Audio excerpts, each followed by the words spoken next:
आप सभी को मेरा नमस्कार। तो दोस्तों, आज मैं आपके लिए इस वीडियो में गणेश जी भगवान और एक बुढ़िया माई की अनोखी कहानी लेकर आई हूँ। तो प्रेम से बोलिए गणेश जी भगवान की जय हो। दोस्तों, एक समय की बात है, एक गांव में एक बुढ़िया माई रहती थी। वह गणेश जी महाराज की पूजा पाठ करती थी। गणेश जी भगवान की परम भक्त थी। गणेश जी महाराज को भोग लगाकर ही खाना खाती थी। एक समय उसने सोचा कि मैं पुष्कर स्नान के लिए जाऊं।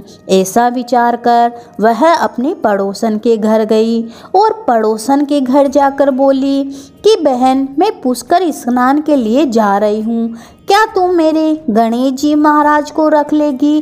तो पड़ोसन बोली कि मुझे तो गणेश जी महाराज की पूजा पाठ करना आती ही नहीं है, बताओ कैसे करूं? तब बुढ़िया माई बोली कि सवेरे सवेरे उनको उठाना, गंगा से लोटा पानी भरकर लाना और आते समय बगीचे से फूल लेकर आना, भगवान को जल और कच्चे दूध से नहलाना, चंदन लगाकर फूल चढ़ाना, दूध का भोग लगाना और जो दोपहर में तुम रसोई बनाओ उसका भोग लगाना, शाम को दिया जलाना। ऐसी सेवा पूजा पाठ मेरी गणेश जी महाराज की करना। यह कहकर बुढ़िया माई तो पुष्कर स्नान के लिए चली गई। पड़ोसन ने बुढ़िया माई के कहे अनुसार किया, पर गणेश जी भगवान तो थाली से जीमते ही नहीं, दूध भी नहीं पिया। यह देखकर पड़ोसन तो चिंता में पड़ी और बोली कि हे गणेश जी महाराज, आपकी मालकिन आएगी तो क्या कहेगी कि मेरे गणेश जी महाराज को दुबला पतला कर दिया। अभी तो 1 महीना है, आप जीम ले तो मैं भी जीमूं। तो और वह भूखी प्यासी ही बैठी रही। तब गणेश जी महाराज ने उसको सोचा कि अब तो इसको दर्शन देने ही पड़ेंगे।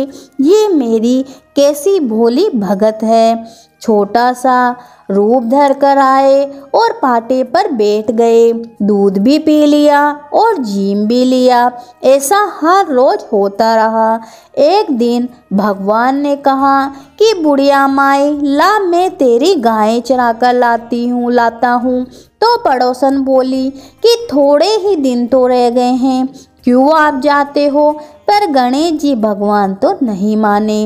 हाथ में सोने की लाठी लेकर, कंधे पर हीरे मोतियों की माला लेकर गाय चराने जाते। महीना बीत गया। बुढ़िया माई वापस अपने घर आ गई। स्नान ध्यान से निर्वत होकर सोचा मेरे गणेश जी महाराज को ले आऊं, और ऐसा सोचकर वह पड़ोसन के घर गई। पड़ोसन बोली कि अभी तो गणेश जी महाराज गायें चराने गए हैं, तुम शाम को आना और ले जाना। पर बुढ़िया माई तो जिद करने लगी और दोनों में झगड़ा हो गया। लोग इकट्ठा हो गए तो पड़ोसन बोली कि कोई बुढ़िया माई को समझावे। 1 महीना निकल गया, जैसे शाम तक और सब्र करे, पर बुढ़िया माई तो जिद करके बैठ गई और धरने पर बैठ गई। शाम हुई, गणेश जी महाराज आए। गायों को उनकी जगह छोड़कर मंदिर में विराजमान हो गए। पड़ोसन बोली कि लो बुढ़िया माई, ले जाओ तुम्हारे गणेश जी महाराज को। और गणेश जी महाराज से भी बोली कि हे भगवान, बुढ़िया माई को भी अपना रूप दिखा दो, नहीं तो ये मेरे पर अविश्वास करेगी। तब गणेश जी महाराज ने बुढ़िया माई को दर्शन दिए। तब बुढ़िया माई बोली कि हे गणेश जी महाराज, मैंने तो इतने दिनों तक आपकी सेवा पूजा पाठ करी, पर कभी आपने तो मुझे दर्शन नहीं दिए, और बूढ़ी पड़ोसन को क्यों दिए? तब गणेश जी महाराज बोले कि इसने मुझे एक छोटे बालक के रूप में धरा है और मैंने तुझे भी दर्शन दिए हैं। तब गणेश जी महाराज के दर्शन से बुढ़िया माई और पड़ोसन बहुत प्रसन्न हुई। गणेश जी महाराज ने दोनों के घर में अन्न धन के भंडार भर दिए। तो हे गणेश जी महाराज, जैसे आपने उस बुढ़िया माई और उसकी पड़ोसन को दर्शन दिए, वैसे ही आपकी कहानी सुनने वाले, हुकारा भरने वाले सभी की मनोकामना पूरी करना, सभी पे अपना आशीर्वाद बनाए रखना। तो प्रेम से बोलिए गणेश जी भगवान की जय हो।